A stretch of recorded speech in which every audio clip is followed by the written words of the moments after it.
광주 양림동은 호남 기독교 선교의 중심지로 미국 남장로교회 선교본부를 중심으로 광주 기독병원, 기독간호대학교, 수피아하고 호남신학대학교, 그리고 선교사들이 묻힌 선교사 묘역, 그리고 곳곳에 십자가가 높이 솟아 있습니다.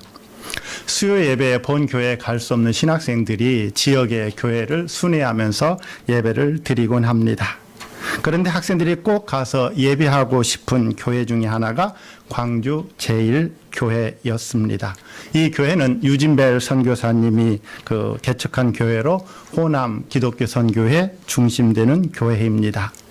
그런데 선배들이 그 교회에 예배하러 가기 전에 꼭 기도하고 가라 그러면서 웃으면서 말씀을 하셨어요. 그건 무슨 뜻인가? 선배들이 한 말이 무슨 뜻인지 곧 알게 되었습니다. 광주 제1교회로 가는 길 양옆에 윤락가가 길게 조성이 되어 있어서 교회 가면서 시선을 어디다 두어야 할지 참 난감했습니다. 주여 시험에 들지 않게 하옵소서. 예배 드리러 가다 시험에 들면 안 되잖아요. 그래서 성경책을 가슴에 들고 경건하게 앞만 보고 이렇게 걸어갑니다. 그런데도 아가씨들이 오빠 놀다가 하고 옷소매를 잡습니다. 그날 아가씨들에게 옷소매를 잡힌 전도사는 경건훈련이 덜 되었다고 학생들에게 책망을 받았습니다. 놀렸던 것이지요. 그런데요, 그 아가씨들이 저는 전혀 붙잡지 않는 거예요. 그래서 저는 착각하기를 제가 경건의 훈련이 된 줄 알았거든요.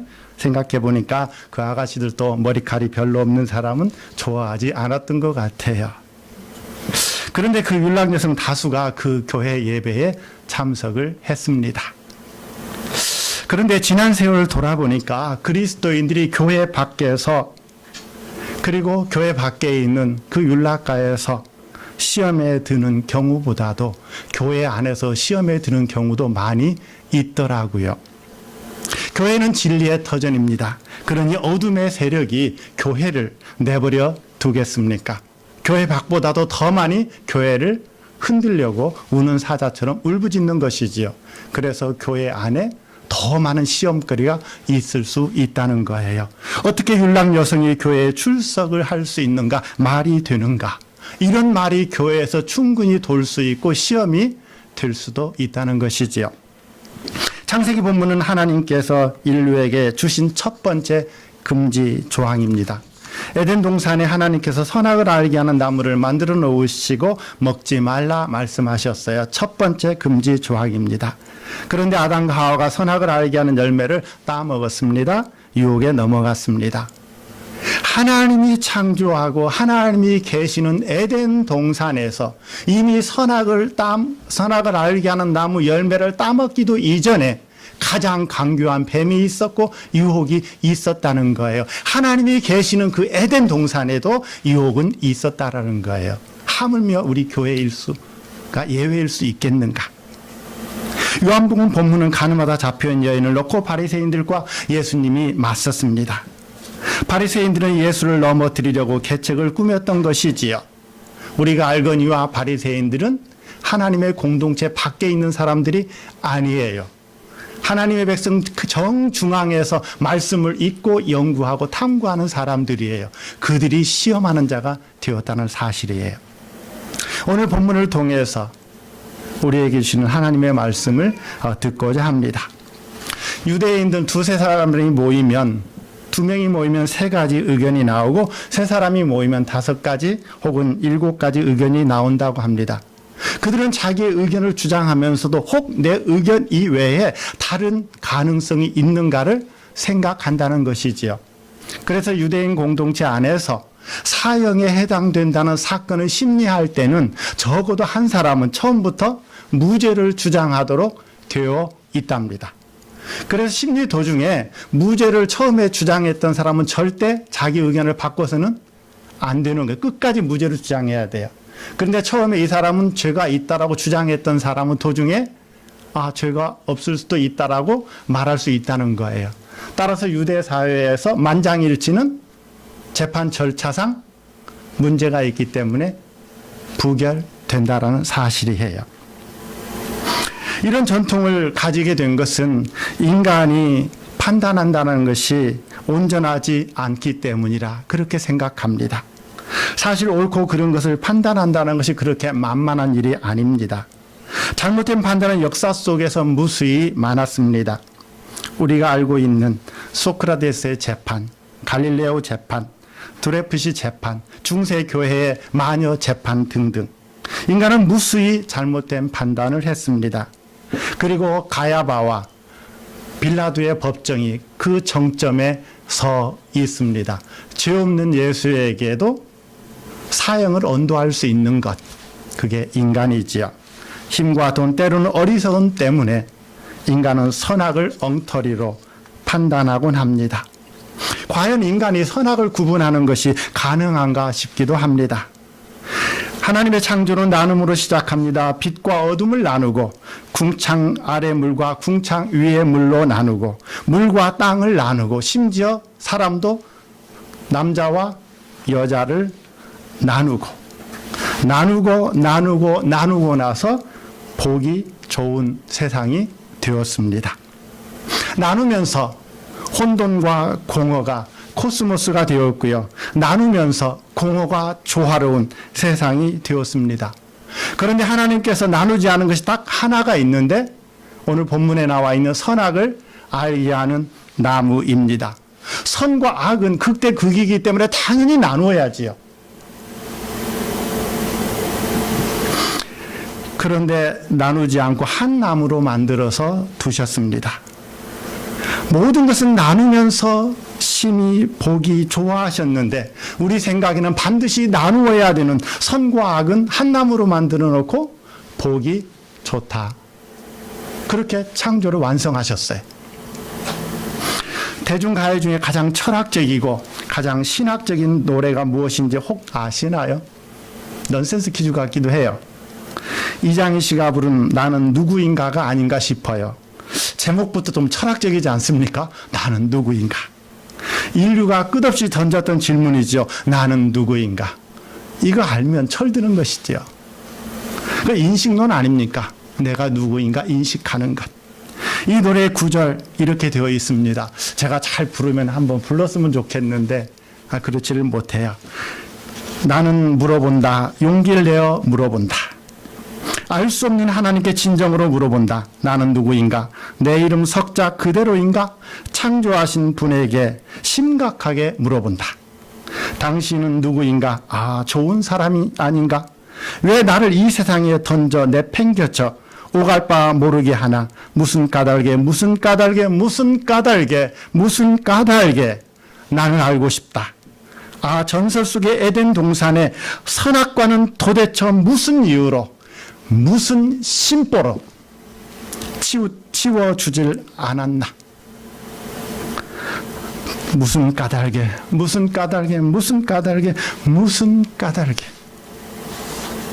이 노래는 가사처럼 인식론, 존재론, 창조론, 신론, 심지어 선악에 관한 신정론까지 담고 있으니까 철학적이고 신학적인 노래이면 틀림이 없어요.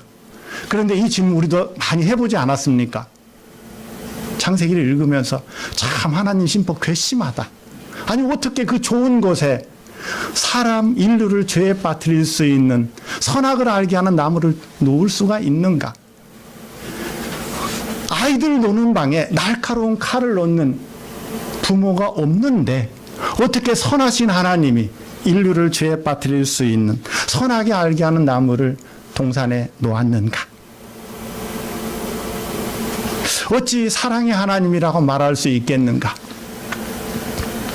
아직도 기독교 신학이 명쾌하게 대답하기 꺼려하는 것이 이 선악의 문제입니다. 선하게 알는 나무, 이 문제를 가지고 반기독교인들이 무수히 공격을 합니다. 그런데 그들을 납득시킬 대답을 기독교인들이 잘 하지를 못합니다. 궁색하게 하나님의 뜻이니까 더 묻지 말라, 아니면 침묵을 합니다. 오늘 한번 저희가 이장희 씨와 반기독교인들에게 답을 하면서 우리에게 준 말씀을 다시 한번 생각해 보려고 합니다. 아담과 하와가 선악을 알게 하는 나무 실과를 먹으면서 판단하였고 죄가 시작이 되었습니다. 이후 인간은 끝없이 선악을 나누면서 정죄하고 심판하기 시작했습니다. 그리고 그 정점에 서 있는 사람이 요한복음에 나와 있는 바리새인들입니다. 바리새인들은 구별된 사람이라는 뜻이지요. 이 사람들은 말씀대로 살려고 몸부림치는 사람들이에요. 이 사람들은 막 사는 세속적인 사람들이 아니에요. 경건하게 살려고 애쓰고 노력하면서 말씀대로 살지 않는 사람들을 말씀으로 판단해서 선이다, 악이다 했던 사람들이에요. 그들이 오늘 예수 앞에 가늠하다 잡힌 여인을 데리고 와서 선인지 악인지 판단해달라고 합니다. 용서와 사랑을 가르친 예수를 함정에 빠뜨리려 했던 것이지요. 그런데 예수께서 선악간에 판단하지 않으셨습니다. 나도 너를 정죄하지 않노라. 그리고 이 선악을 판단하지 않는 그 정점에 서 있는 것이 예수 그리스도의 십자가입니다. 선악을 초월하여서 사랑으로 용서하는 것, 그곳이 십자가고 곧 예수지요. 선악을 판단하면 십자가는 아닌 거예요. 아담과 하와가 선악을 알게 하는 나무 열매를 따먹으면서 인류에게 들어왔던 선악의 판단과 죄를 십자가에서 해결하셨던 것이지요. 그렇게 고린도전서 15장 45절에 예수를 마지막 아담으로 살리는 영이라 그렇게 말씀하셨어요. 선악을 알게 하는 나무는 죽였고 예수가 달린 십자가는 선악을 넘어서 살리는 영이 되셨다. 그렇게 말씀하고 있습니다. 따라서 예수께서 십자가에 달린 한 강도에게 선악을 묻지 아니하고 너와 내가 오늘 낙원에 있으리라. 세상은 선악을 가지고 그 사람을 십자가에 달았는데 예수는 선악을 넘어서 그에게 낙원을 선물로 주셨던 거예요. 따라서 선악을 알게 하는 나무를 에덴에 두신 것은 기쁜 소식이에요. 가스펠이에요. 선악을 판단하지 않는 그곳에 생명이 살아나고 복된 소식이 전해지기 때문에 선악을 판단했다면 그 여인은 그날 어떻게 됐어요? 죽었어야 되죠. 선악을 판단하지 않았기 때문에 그 여인은 살아났고 곧 기쁜 소식이 될 수가 있었던 것이죠. 선악을 알게 하는 나무를 에덴에 둔 것은 아이들 방에 칼을 놓은 것이 아니라 인류를 살리기 위한, 선악을 판단하지 않아서 인류가 조화롭고 행복하게 살도록 작정하신 하나님의 사랑이요 은총입니다. 이와 같이 하나님께서 우리 인류에게 처음으로 주신 금지 조항은 기쁜 소식이고 가스펠입니다. 다른 것은 다 나눌 때에 혼돈에서 코스모스로, 무질서에서 질서로 갔지요. 그런데 선악을 판단하게 되면요, 바로 그것이 다시 혼돈이 되고 무질서가 되는 거예요.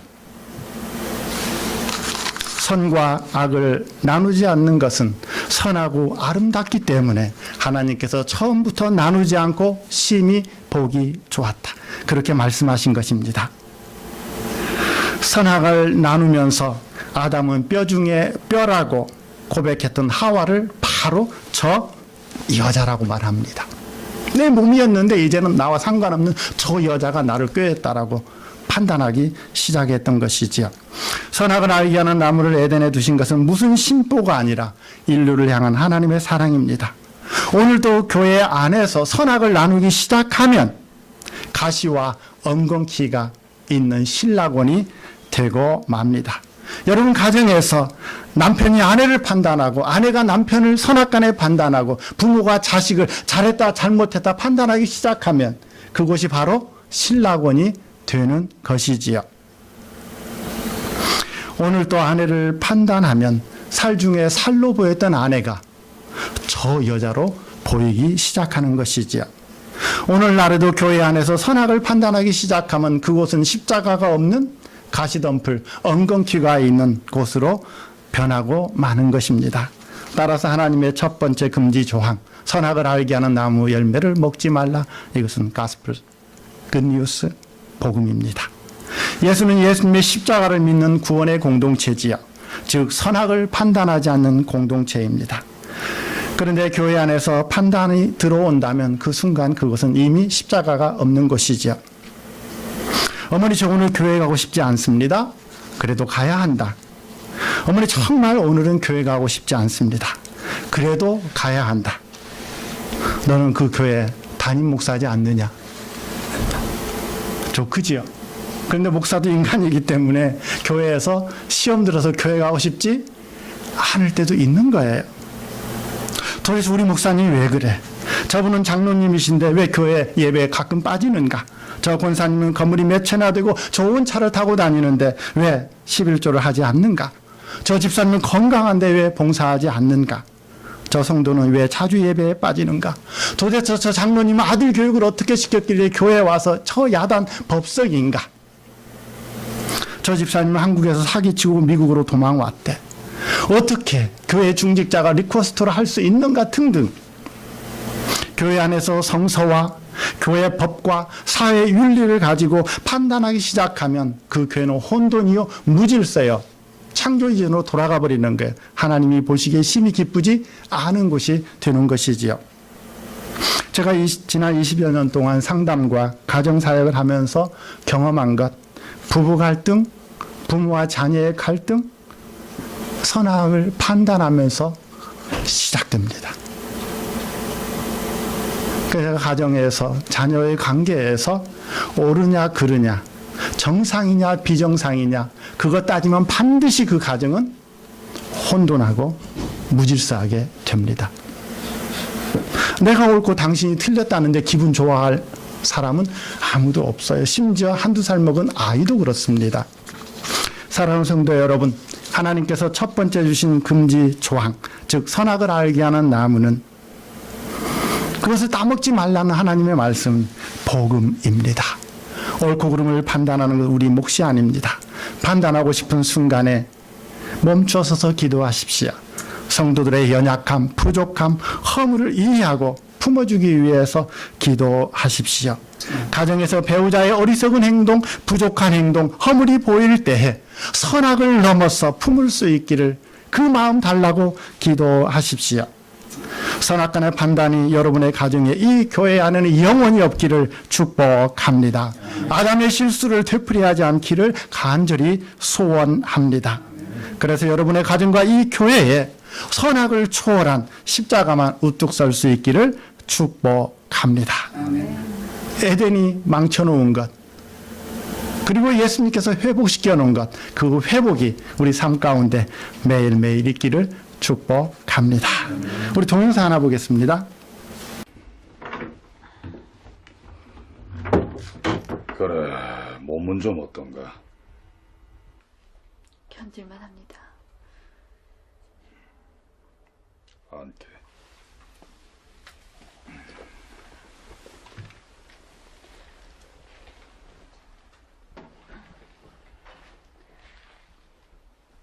정해진 대로 일을 처리하지 않고서 왜 이리 곤욕을 치르는가?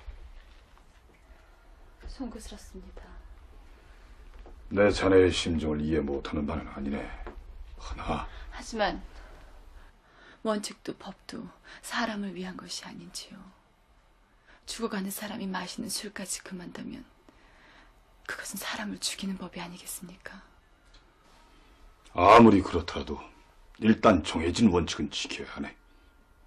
설령 그것이 나쁘다고 하더라도. 잘못된 것은 알리고 그것을 바로잡는 것이 더 큰 원칙이 아닌지요. 자네 고집도 참 어지간하구만. 그 문제는 쉽게 해결될 일이 아닐세. 이거 받으시게.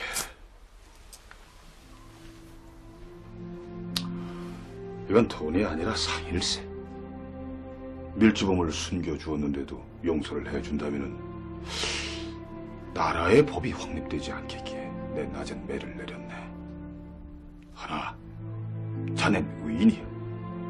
노파를 감싼 것은 옳은 일을 한 것이네. 해서 내 상을 내리는 것일세.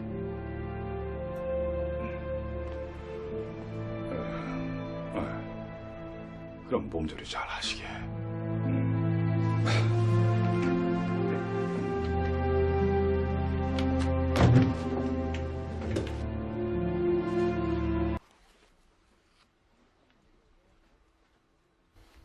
뭔가 이것이. 거둬 두십시오. 이제 이 일도 그만두어야 할 것 같습니다. 누가 자네들을 이런 짓을 하라던가? 주부어른, 10년 넘게 아전 노릇하면서 참 욕도 많이 먹었습니다. 길거리에 나서면 3살 먹은 어린애들도 손가락질을 하지요. 그게 나라 일을 보는 사람들의 운명 아니겠는가?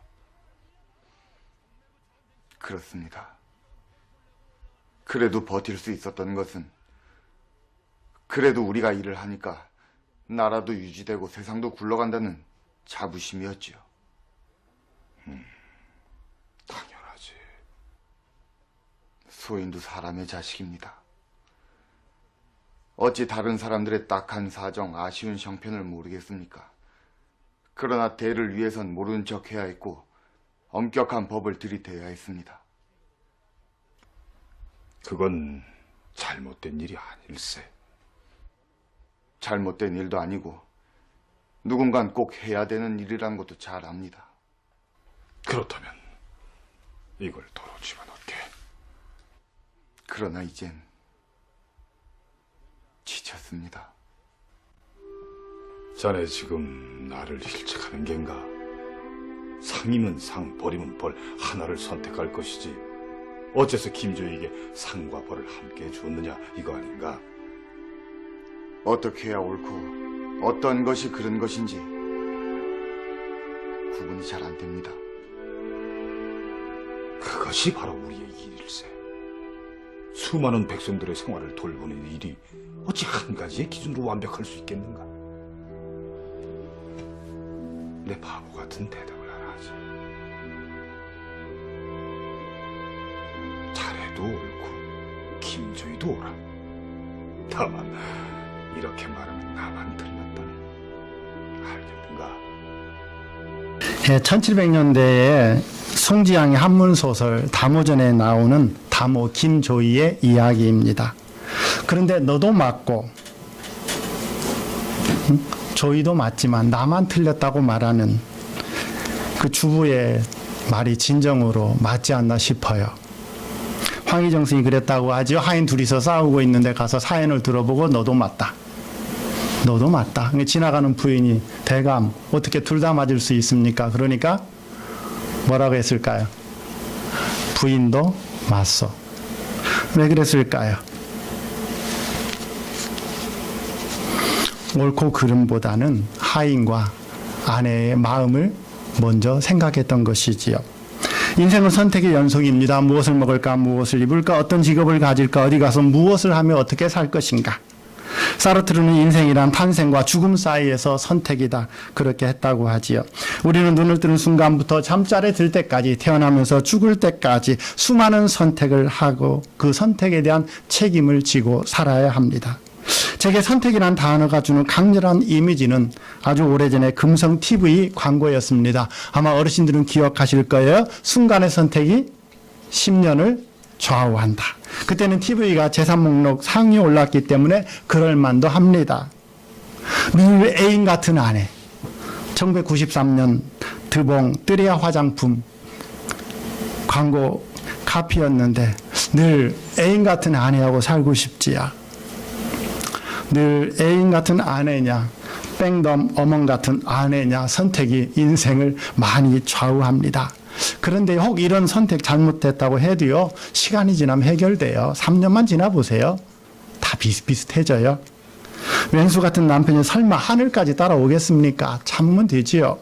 그런데요, 우리가 영혼을 걸고 해야 되는 선택이 있습니다. 그 선택은 에덴 동산에서 우리 인간에게 주어졌습니다. 성서는 처음부터 생명을 선택하라고 가르치고 있습니다. 선악을 알게 하는 나무 옆에 뭐가 있었다?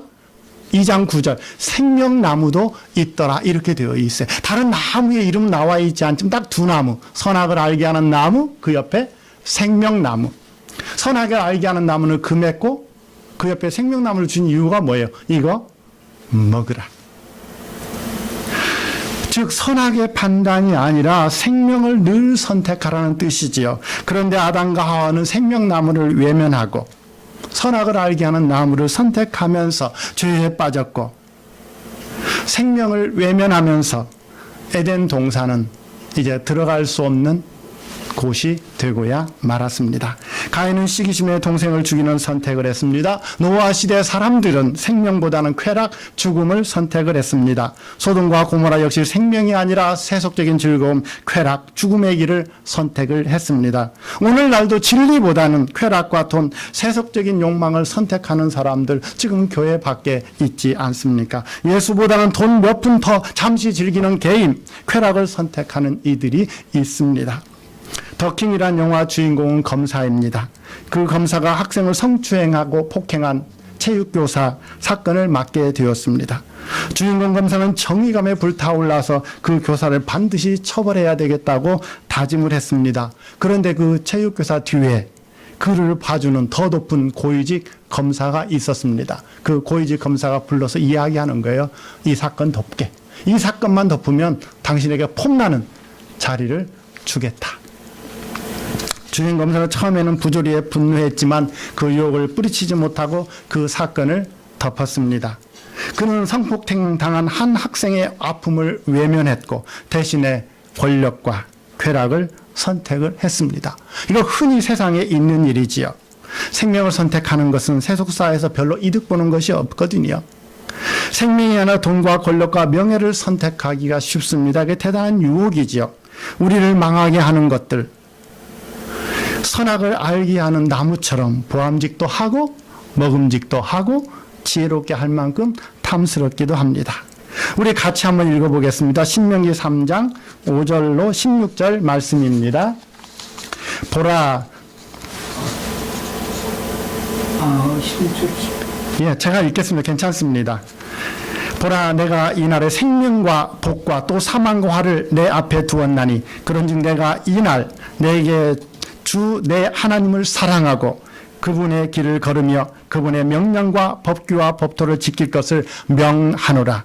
그리하면 내가 살고 번성하며 또 내 주 하나님께서 내게 가서 소유한 땅에서 내게 복을 주시리라. 이 말씀은 모세의 고별 설교로 모세 오경의 결론입니다. 생명을 선택하는 것, 곧 주의 법도와 규례를 지키는 것, 그러면 복을 받게 될 것이라. 생명을 선택하면 복을 받게 될 것이라. 즉 주의 법과 계명은 생명을 선택하라고 주신 계명이라는 뜻이지요. 여호수아서 24장 14절 15절 말씀입니다. 그럼 같이 한번 읽겠습니다. 그러므로 이제는 여호와를 경외하며 온전함과 진실함으로 그를 섬기라. 너희의 조상들이 강 저쪽과 애굽에서 섬기는 신들을 치워버리고 여호와만 섬기라.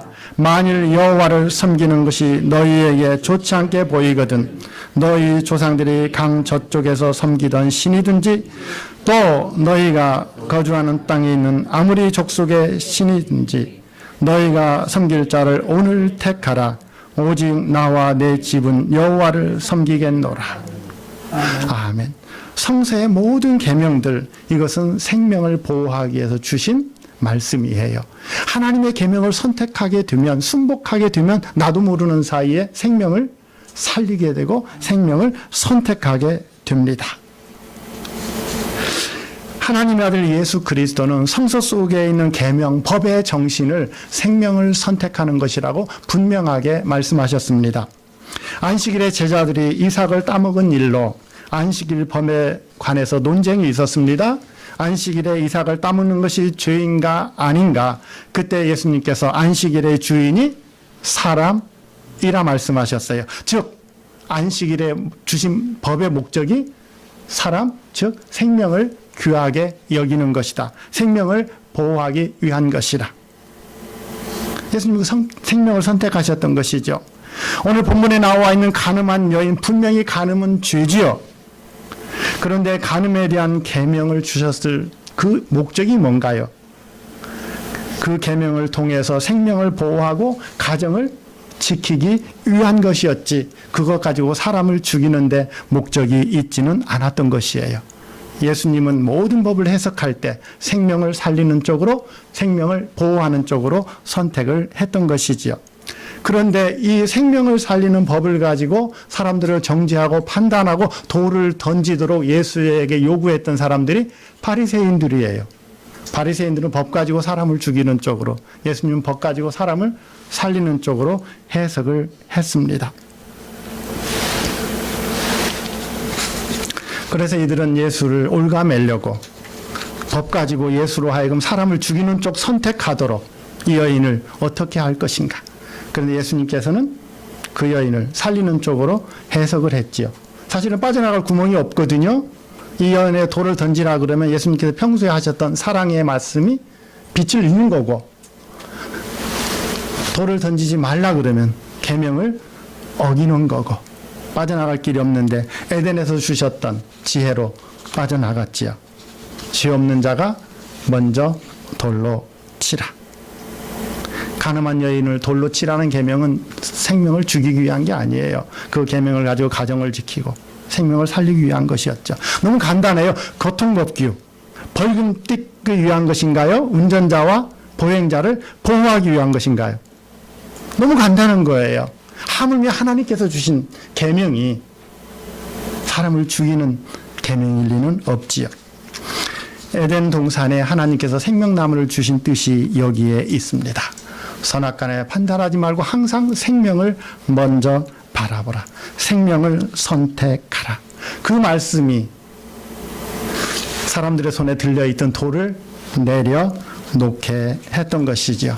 이게 기독교의 정수예요. 어쩌면 이거 기독교의 처음이고 마지막인지도 모르겠습니다. 생각해 봅시다. 아내가 새 차를 끌고 나가 사고를 냈습니다. 남편의 첫 마디가 어떻게 나올까요?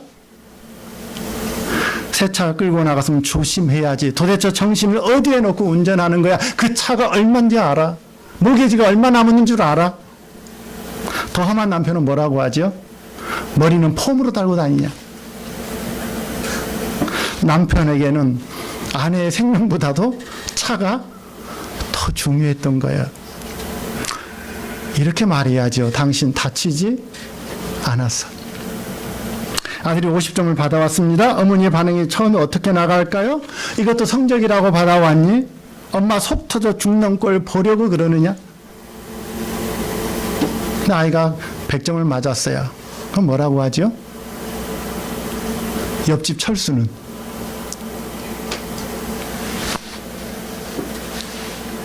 엄마는 생명이 아니라 점수를 선택한 것이지요. 50점 받아서 속상하겠구나. 그러면 되잖아요. 교회를 구입하려다가 재정부장이 사기를 당해서 교회 재정을 날렸습니다. 보통 교인들의 반응이 어떻게 나올까요? 재정부장이 혹 뒷돈 챙긴 거 아니야? 어떻게 사기를 당할 수 있어? 어떻게 해야 되나요? 재정부장님 얼마나 마음이 아프고 속상하고 미안할까? 그래야 되잖아요.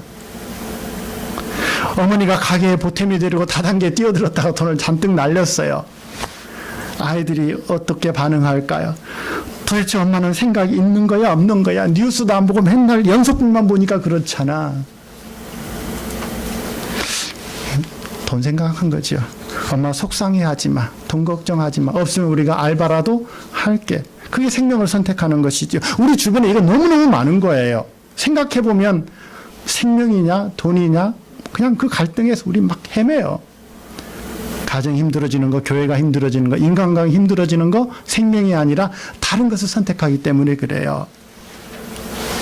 무엇을 선택하시겠습니까? 생명나무입니까? 아니면 선악을 알게 하는 나무입니까? 요한계시록 2장 7절 말씀 같이 읽겠습니다. 귀 있는 자는 성령이 교회들에게 하신 말씀을 드릴지어다.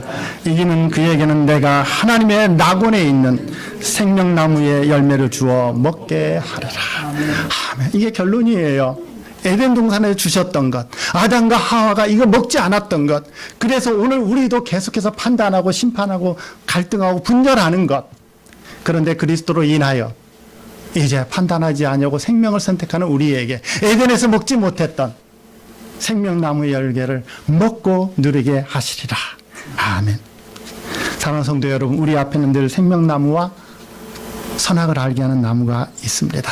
무엇을 선택하시겠습니까? 늘 생명나무를 선택해서 여러분의 가정에 그리고 이 교회에 가시덤불 엉겅퀴가 아니라 십자가의 은총만이 넘치기를 간절히 축복합니다.